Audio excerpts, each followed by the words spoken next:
Have you ever paused to think about what it truly means to age with grace? And purpose, what happens when you find yourself grappling with loneliness, loss, and the inevitable passage of time? This video isn't just about getting older. It's about the powerful journey of embracing the later years of life and living them to their fullest. You'll meet Jack Thompson, a 62-year-old man who has faced both the joys and heartaches that come with aging, from the loss of his beloved wife to the growing sense of isolation as his children build their own lives. Jack's story is a deeply personal one, yet it resonates with so many of us as we face similar challenges and triumphs as we grow older. Why should you stick around and watch this video to the end? Because Jack's experience is not just his own, it's a reflection of the universal experiences that many of us will inevitably face. As we age through his journey, you'll learn how to cope with loss, find new connections, and build a fulfilling life.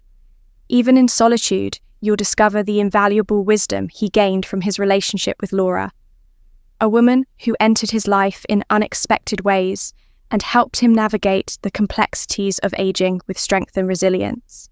Additionally, Jack's story sheds light on the tough decisions seniors often have to make, like the difficult choice of moving to a nursing home, and how to approach these decisions with peace, confidence, and an open heart.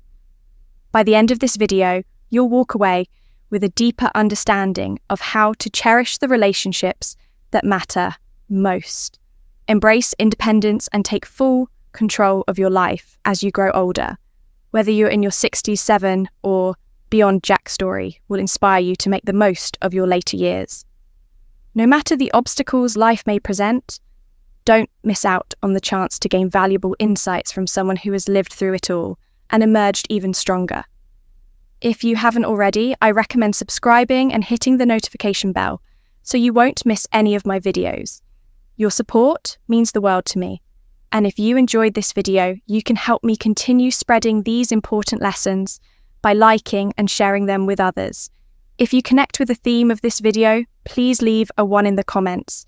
If not, feel free to comment 0 to let me know how I can improve and make better videos for you. Now let's dive into the story I had always imagined. Retiring at a time when I could finally relax and enjoy the fruits of my labour, I had planned for it meticulously, knowing that the future would eventually come. But as life often does, it threw me an unexpected curveball.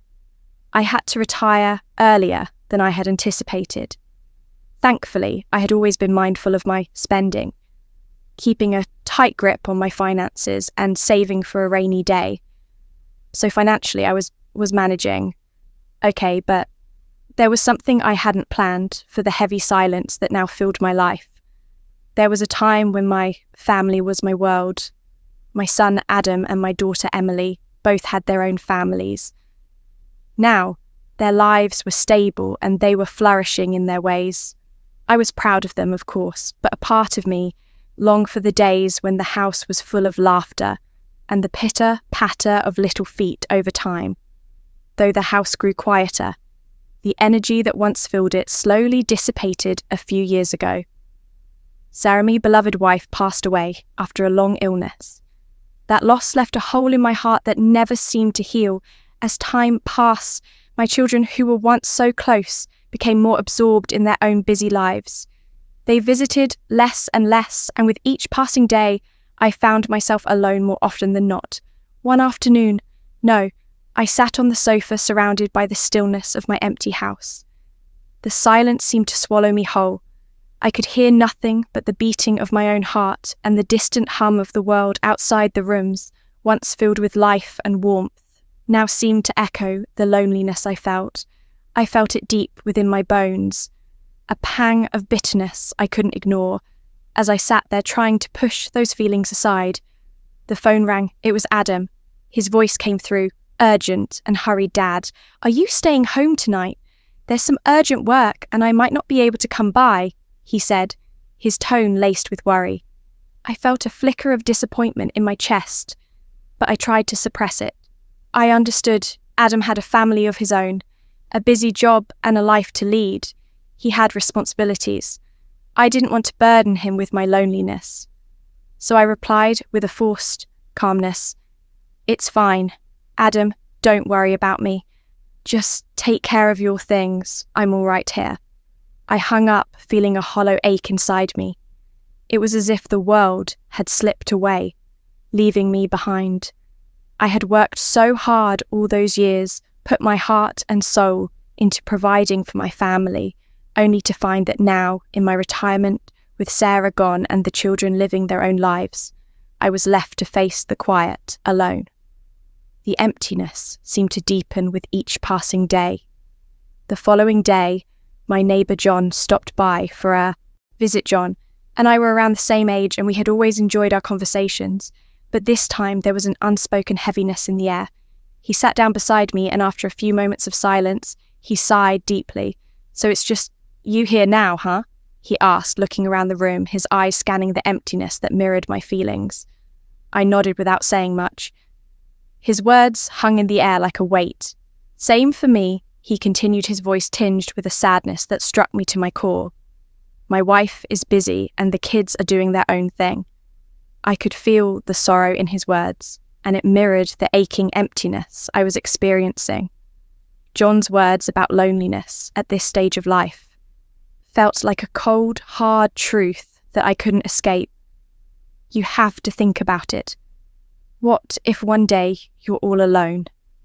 He asked his question, cutting through the stillness like a knife. I could feel my heart drop into my stomach.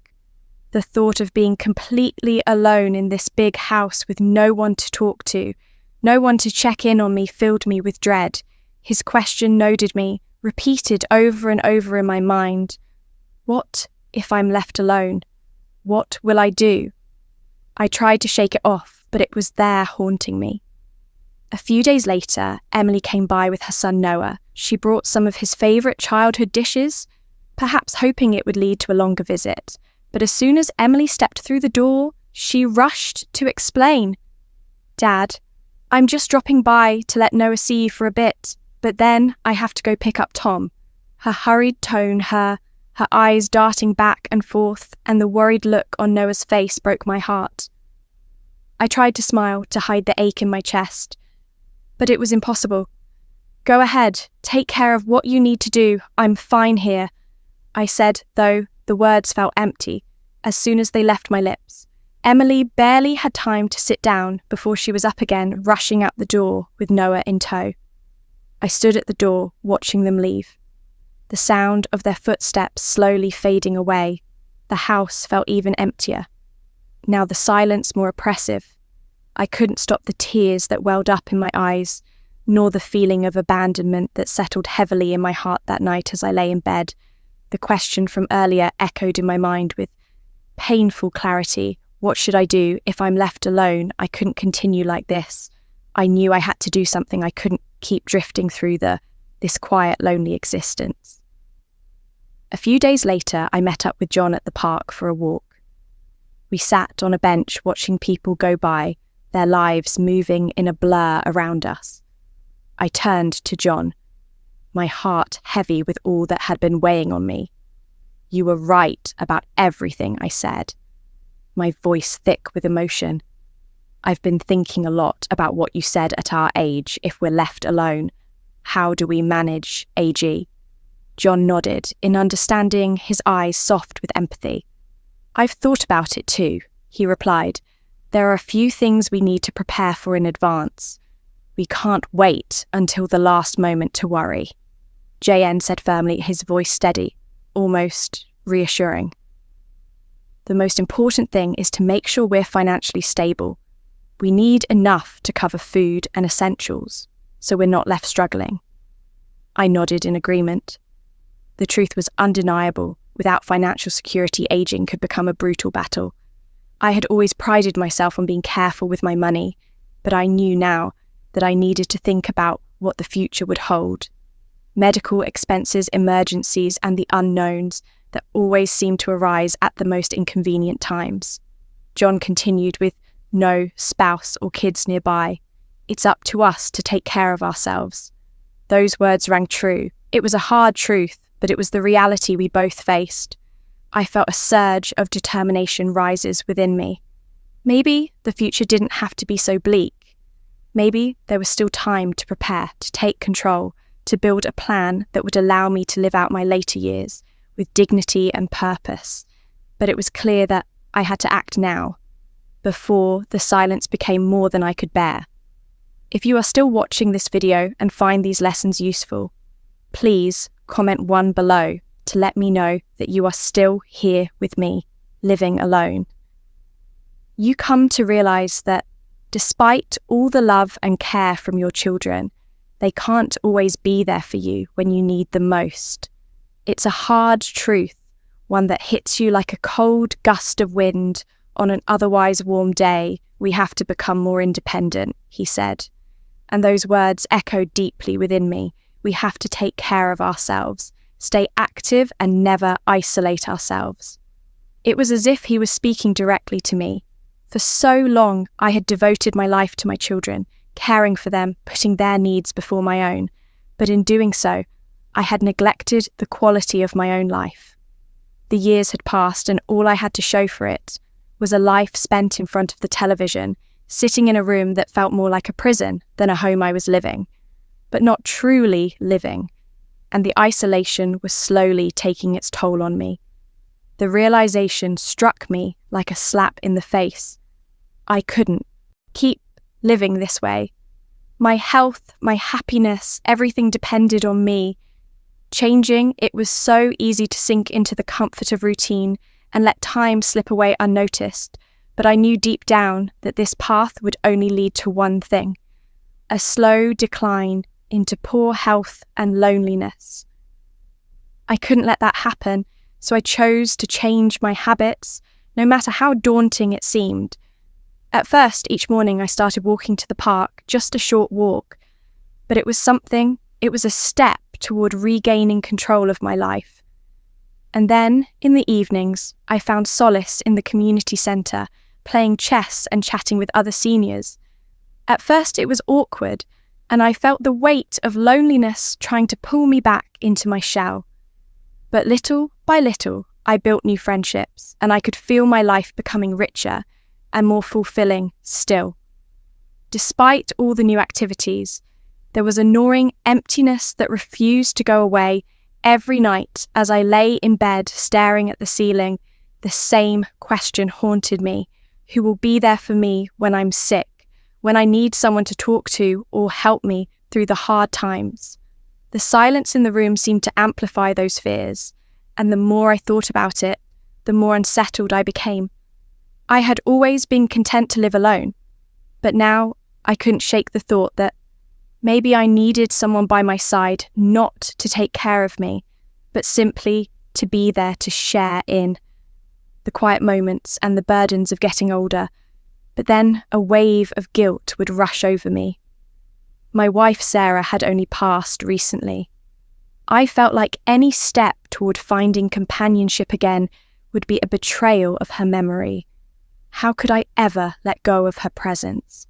Her love, yet as much as I tried to ignore it. The loneliness within me grew stronger with each passing day. One day, after much hesitation, I found the courage to talk to my old friend John. He listened with a knowing look in his eyes, his silence speaking volumes. "I get it," he said softly, his voice filled with compassion after my wife passed. I felt the same way. We don't need someone to depend on, but someone to talk to. Someone to share the highs and lows of life with someone to support us when we need it most. His words gave me a kind of comfort that I hadn't realised I was missing. He was right. I wasn't looking for someone to replace Sarah, but simply to ease the ache of solitude that had been growing inside me. Slowly, I began to open my heart to the idea of finding a companion. And that's when I met Margaret. She was an elderly woman who also lived alone, and her vibrant, optimistic personality was a breath of fresh air. We quickly bonded over our shared experiences of living far from our children and the deep loneliness that came with it. Margaret had a spirit of adventure, a zest for life that I hadn't felt in years. She was always out exploring, visiting new places and doing things that reminded me how much I had been missing out on her presence, brought joy back into my life, and our conversations filled with laughter and understanding became something I looked forward to every day. As time went on, our relationship deepened. We began to do more together, grocery shopping, cooking meals, taking walks in the park, and just enjoying each other's company. We never really labelled our connection, but it didn't need labelling. The bond we shared was enough. Margaret became my companion in every sense of the word, and our home, which had once felt so empty, was now filled with warmth, conversation, and the gentle rhythm of two lives. Intertwined one night when I fell ill with a fever, I was reminded just how much having someone by your side can mean.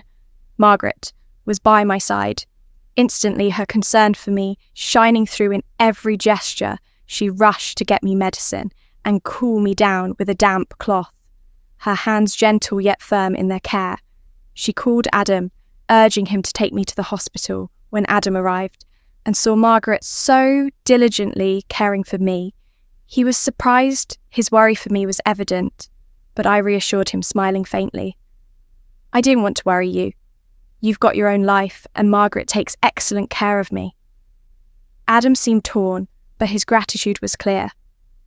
He insisted on taking me to the doctor, and though it was just a fever, the simple act of being cared for made all the difference that night.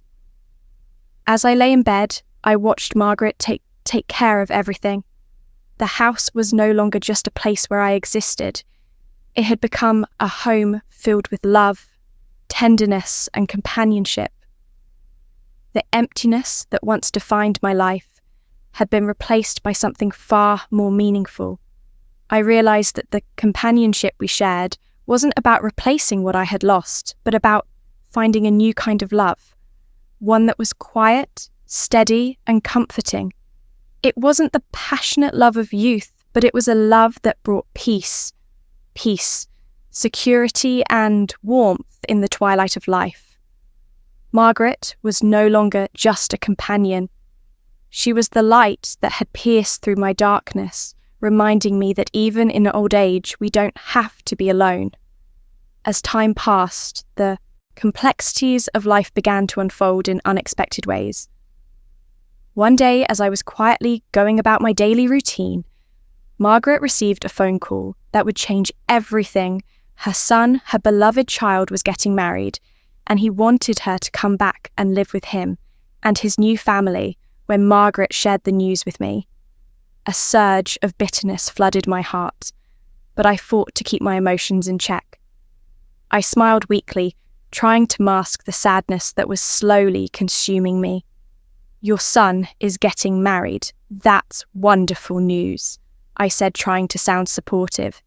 It's a good time for you to be with your children. But as Margaret looked at me, her eyes filled with uncertainty, I could see the internal battle waging within her. Her voice, barely above a whisper, betrayed her emotions. But I've gotten used to being here with you, she said, the weight of her words hanging in the air like an unspoken plea. I knew at that moment that her heart was breaking. Torn between the pull of family and the bond we had shared. The quiet intimacy of our life together had become a comfort to both of us, and the thought of being uprooted stirred a deep, deep ache within me. Taking a deep breath, I tried to steady my thoughts, knowing I needed to be the one to make this easier for her. You need to be with your son as a mother. That's where you belong. I'll be fine, here on my own. Don't worry about me, I said, though my voice trembled slightly as I spoke inside, though the weight of those words felt like a heavy stone lodged in my chest. I wanted her to stay. I wanted to hold on to the warmth and the comfort of our shared time, but I knew, deep down, that this was what she needed. After days of quiet contemplation, Margaret decided to return to her son. I drove her to the bus stop, my heart, a mixture of love, sadness, and resignation, Watching her board the bus, I felt as though a piece of my heart was being left behind. As the bus pulled away, I stood there, frozen, feeling as though the world had suddenly gone silent, leaving me in a hollow emptiness, returning to an empty house. The silence was deafening. It was a loneliness I hadn't anticipated, a feeling more profound than I could have ever imagined. I found myself grappling with the reality of what many elderly people must face. Solitude. The thought of being alone in my later years began to seep into my mind, and tears welled up as I muttered to myself, struggling to make sense of the void that had overtaken Aiken. Margaret's departure had left a hole that nothing seemed to fill. Each morning I continued with my routine exercising meeting with old friends, but the absence of her companionship was palpable. My children, Adam and Emily, still checked in on me, but their lives were full, and I didn't want to burden them with the weight of my loneliness. They had their own families and their responsibilities, and though they made the effort, I could sense the distance between us every time they called. I reassured them, saying I was fine, but deep down I felt the painful truth. The loneliness was growing, sinking deeper into my soul. It was one afternoon at the community centre, surrounded by familiar faces, but feeling more isolated than ever, that I overheard a conversation that would change the course of my future. A group of people was discussing the possibility of moving into a nursing home. It struck me like a bolt of lightning. Maybe this was the answer. Maybe this was the place where I could find peace and some semblance of connection the next day. I called Adam, hoping he would understand. There was a long pause on the other end of the line before he spoke, his voice full of concern. "Dad, are you sure you want to move into a nursing home? Doesn't that place feel cold?" His words made me pause, but I knew what I had to say. "Adam, it's not about the coldness. It's about finding a place where I can truly be at peace for the long term. You and Emily have your own busy lives. I don't want to be a burden to you. At least in a nursing home, there are people around. I won't be so alone." Adam hesitated, and I could hear the worry in his voice as he promised to discuss it with Emily. A few days later, they came over, sitting on the couch, their faces as drawn with concern. Emily spoke first, her voice thick with emotion. "Dad, we understand that it's hard for you to be on your own, but are you sure a nursing home is the right place? What if you feel even more isolated there?" Their concern warmed my heart, but I knew I had to stand firm. "You don't need to worry about me.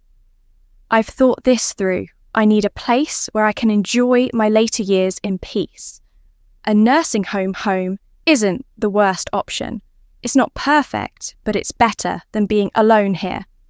You both have your own lives to live, and I don't want to impose on that." Their silence spoke volumes, but after a long pause, they agreed.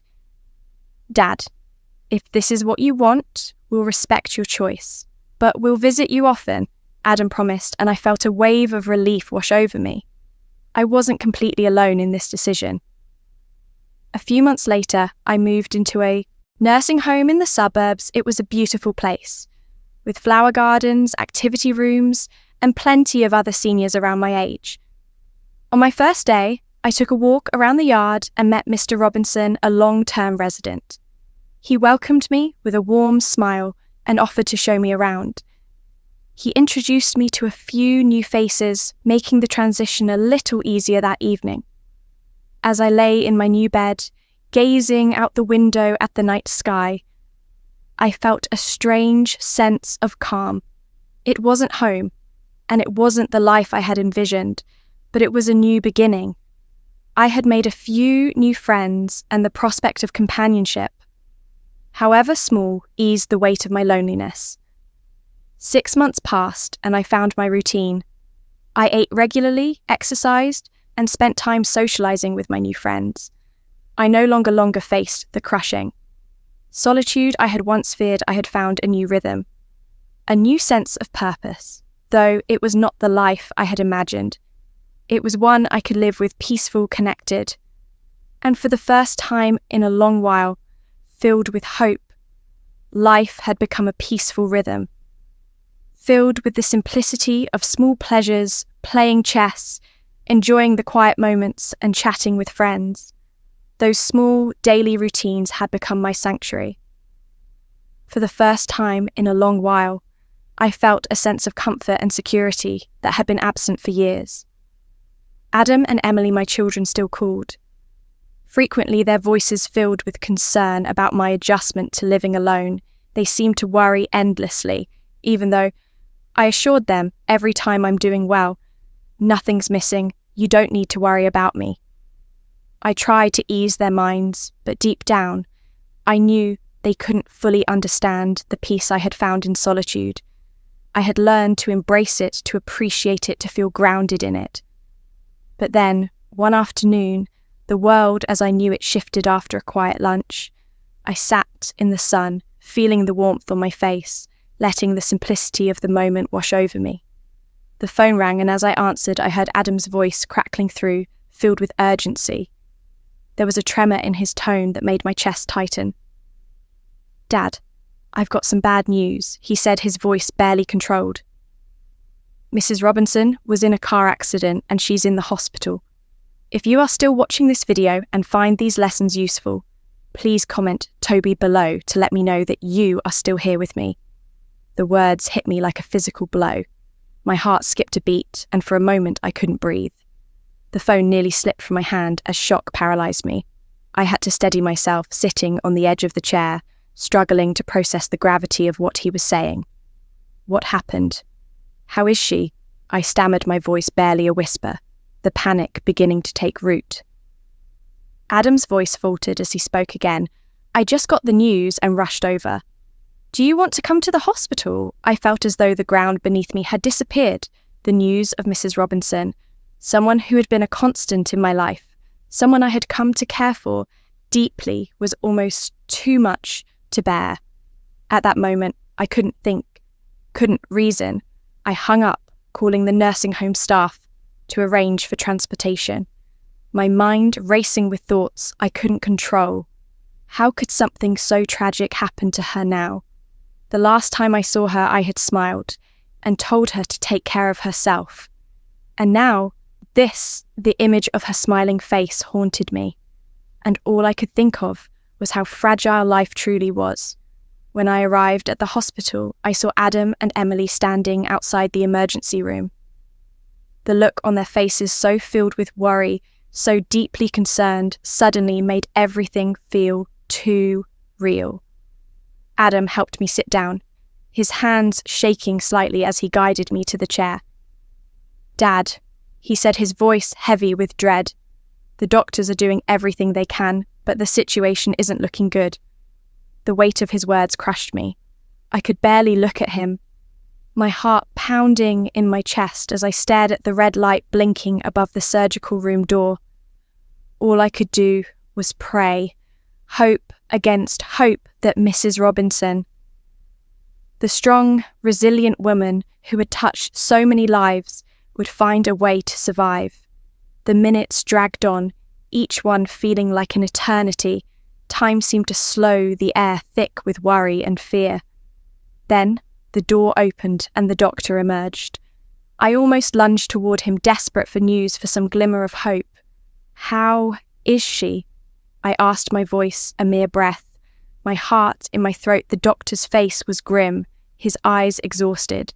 He shook his head and I felt a cold seep into my bones.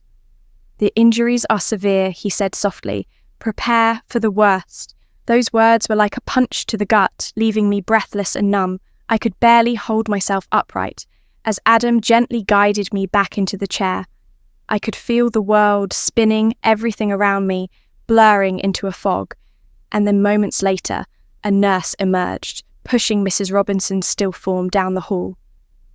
My heart lurched in my chest as I saw her, pale, unmoving, a shadow of the vibrant woman I had known. She had been full of life, full of spirit, and now she looked so fragile, so helpless. The sight of her like that shattered something deep inside me. I couldn't breathe, couldn't think. I reached out instinctively, taking her cold hand in mine, feeling the stark contrast between her warmth and the ice-cold grip of her skin. "Please, Mrs. Robinson," I whispered, my voice breaking, my eyes filled with tears. "Please don't leave me. We promised we'd spend our lives together. You can't leave me now."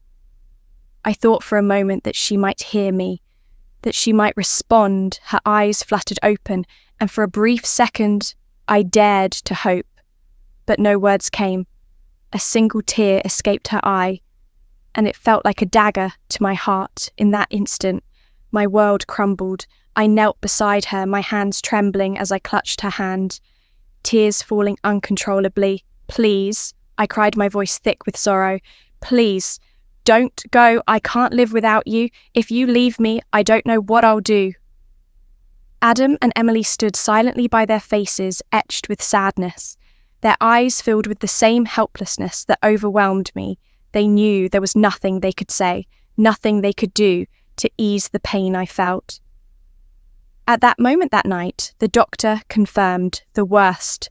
Mrs. Robinson's condition had worsened. She was now critical. I couldn't leave her side, not for a second. I stayed there, hoping, praying silently, willing her to find the strength to hold on. At one point, her eyes flickered open again, and her hand so cold reached for mine, I held it tightly, not want to let go. It was all I could do. All I had left to give her grip on my hand. Tightened just a little more than before, and she struggled, her breath shallow and laboured. I could see the fight in her face, the last ounce of strength trying to reach out. "Mr. Thompson, live well," she whispered, her voice barely a breath, so fragile, so quiet. And then, with one final soft exhale, her hand relaxed and her tired eyes fluttered closed. For the last time, a part of me wanted to scream, to beg her to wake up, to stay with me just a moment longer. But she was gone. In that painful, inevitable silence, I was frozen, utterly paralysed by the crushing weight of the moment. My heart felt as though it had shattered into 1,000 jagged pieces, and I couldn't breathe. "Mrs. Robinson, don't go," I whispered, my voice thick with sorrow, full of desperation. "Please, don't leave me." But there was no answer. The absence of her presence filled the room, colder than any winter's night. I can't find the words to describe the emptiness that overwhelmed me. Then, it was as though my soul had been ripped from my body, leaving behind nothing but a hollow shell. Mrs. Robinson was more than just a friend. She was the last person who truly cared about me, who saw me for all that I was, and who loved me regardless. And now she was gone. The world seemed crueler, colder somehow, and I was left to stumble through the days that followed in a haze, a darkness that clung to me, smothering any chance of joy or peace. The grief was suffocating, and no matter how many people tried to comfort me, it only seemed to make the loneliness worse in the nursing home. The days blurred together, everything seemed so empty without her, like there was no purpose to the hours that stretched endlessly before me. My friends and my fellow residents noticed the change in me. I didn't need them to say anything. I could see it in their eyes, the pity, the sadness they didn't know how to express. They sat with me, but no words of comfort could heal the wound that had been carved deep into my heart. At our age, losses are more than just memories. They are parts of ourselves, pieces of our soul that are irreplaceable once something is gone. No matter how hard we try to fill that gap, it remains forever empty. Adam and Emily came by, often bringing their young children, in the hopes that their laughter, their innocence might lighten my spirit. But no matter how hard I tried, no matter how much I wanted to find solace in their joy, it all felt so far away. My heart was a fortress, locked away behind walls of sorrow. And no matter how much love they offered, it couldn't break through. I would smile, but it was nothing more than a hollow gesture to reassure them that I was okay, when deep down I was anything but. The silence between us grew louder, with each passing day a constant reminder of the space Mrs. Robinson had left behind. One afternoon, Adam sat beside me, his face etched with concern. he couldn't understand why I was still grieving so deeply, why I hadn't been able to move on, and in his gentle way, he tried to console me. "Dad, please don't be sad anymore. Mrs. Robinson wouldn't want you to feel like this." His words, though, filled with love, stung. How could he understand he hadn't experienced the depth of loss that I had, Adam? "There are things you just can't put into words," I said, my voice trembling. "Letting go isn't something you can do easy. IL, you and Emily are still young. You're still finding your way. But when someone you love with all your heart is suddenly gone, it feels like the sky itself has fallen, like everything you've ever known is slipping through your fingers." Adam went quiet, sensing the weight of my words. Then with great care, he reached for my hand, squeezing it gently. "Dad, you still have us. Your children and your grandchildren will always be here for you." His words, as warm and comforting as they were, could not fill the void. I felt they couldn't chase away the deep, suffocating loneliness that had taken root inside me.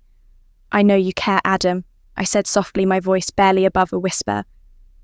"But sometimes the emptiness in your heart is something only you can truly understand." A few days later, as I walked through the garden, trying to lose myself in the quiet beauty of nature, I saw a new resident. He was an older man, his face etched with sorrow, his eyes heavy with the same loneliness that had plagued me when I first arrived. I felt a pang of recognition, a connection to his pain. I walked over to him slowly, gently placing my hand on his shoulder, offering him the same comfort I had longed for myself. "Are you new here?" I asked, my voice soft. "Would you like to take a walk with me?" He looked at me, and though his lips didn't part to speak, I saw the gratitude in his eyes. We walked together, side by side, in the stillness of the garden. Neither of us spoke a word, but we didn't need to.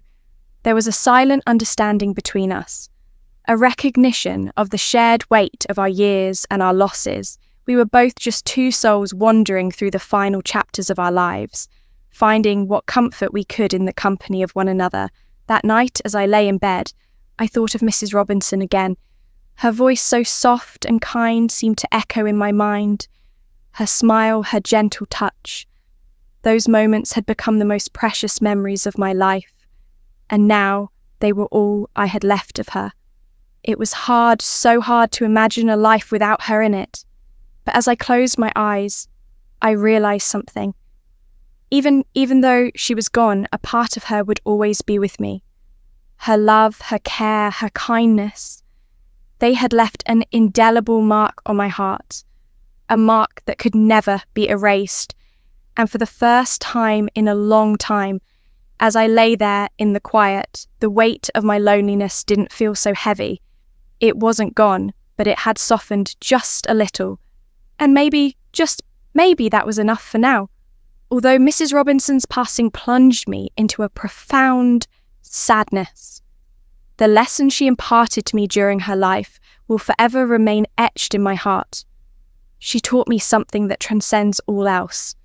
The importance of cherishing every relationship we encounter, whether it's with family, friends, or even fleeting acquaintances. These bonds, however small or grand, are what fill the empty spaces in our hearts. They are what make life meaningful, providing us with connection, understanding, and comfort when the world feels too vast or too overwhelming. Each relationship is a thread in the tapestry of our lives, woven together by shared moments, laughter, struggles, and love. I can't help but feel that without these relationships, our existence would be far emptier. They are the anchors that ground us, and in a world where everything is transient, they are one of the few constants we can rely on. The morning after her passing, I found myself standing in the garden of the nursing home, the warmth of the sun on my face, yet my heart felt a profound emptiness. I was alone with my thoughts, the gentle breeze whispering through the trees. It was in that quiet moment that I truly understood.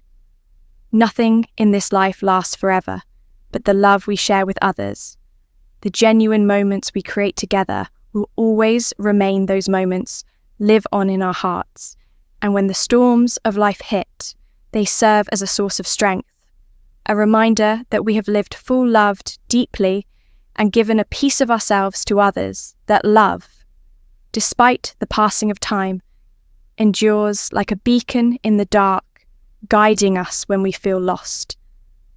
Spiritual strength, I've come to realize, is what carries us through the hardest times. Even when life feels like an unrelenting weight, it is this internal strength fueled by our love for others and the deep connections we've built that propels us forward. The great Japanese author Haruki Murakami once said, "I always thought that people age slowly. In reality, people don't just age in a moment, in the blink of an eye. A day has passed, a year has ended, and in the blink of an eye, a lifetime has gone by. Don't think you're still young. One day, you suddenly realize that your youth is no longer there. The first grey hairs appear and your face begins to show small wrinkles. Time goes by and people indeed age in ways we never truly comprehend. Until it happens to us, it sneaks up, almost unnoticed, and suddenly you find yourself standing at a place in life where time seems to have slipped away without your permission. The realization that you no longer wish to discuss your age comes slowly, like a quiet acknowledgement that you have crossed a threshold as you grow older. The weight of time becomes impossible to ignore.